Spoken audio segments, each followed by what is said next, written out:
श्री गोपाळ कृष्ण भगवान की जय। लीला नंबर 250।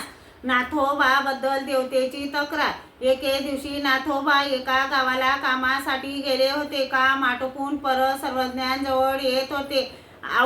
आऊवाचे रांझण गावापर्यंत आले तेव्हा तिसरा प्रहर झाला. येथे ऊन टाळू मग सर्वज्ञांजवळ जाऊ असा विचार करून एका देवळात गेले तेव्हा तेथे वाद्य वाजवत होते. मग दुसऱ्या देवळाकडे गेले तेव्हा तेथे भोवती देवतेच्या मूर्ती दिसल्या.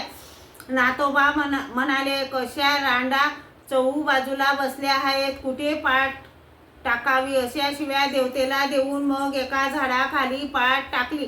तेव्हा त्यांना दर धरून ताप भरला. इकडे नेवासा येथे सर्वज्ञांची वामन कुक्षी आली. सर्वज्ञ बाहेरच्या ओसरीत आसनावर बसलेले होते तेव्हा देवता अदृश्य अवस्थेत नाथोबांचे घराणे सांगण्यासाठी आल्या. सर्वज्ञांपुढे सांगू लागल्या. सर्वज्ञ हू हू असे म्हणायचे.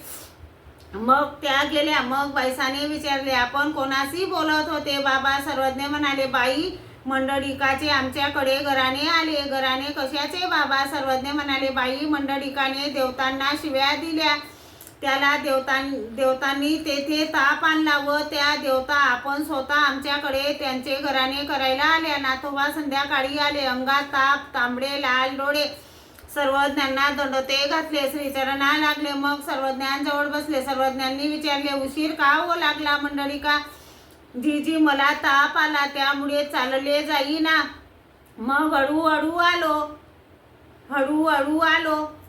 सर्वज्ञांनी पुन्हा विचारले, ताप का हो आला जीजी ते माहीत नाही. सर्वज्ञ म्हणाले, तुम्ही देवतेला शिव्या का दिल्या? जीजी मी रांझण गावाला आलो तेव्हा तिसरा पहर झाला होता. उन्हाची वेळ टाळावी म्हणून एका देवळात गेलो. तेथे वाद्य वाजत होते. मग दुसऱ्या देवळात गेलो तर भोवती देवतेच्या मूर्ती होत्या. मग निराश झालो म्हणून शिव्या दिल्या. सर्वज्ञ म्हणाले, त्यांनी तुम्हाला तेथे ताप संचरला आणि इकडे आमच्याकडे घराणे करायला आल्या. सर्वज्ञ म्हणाले, श्री गोपाळ कृष्ण भगवान की जय।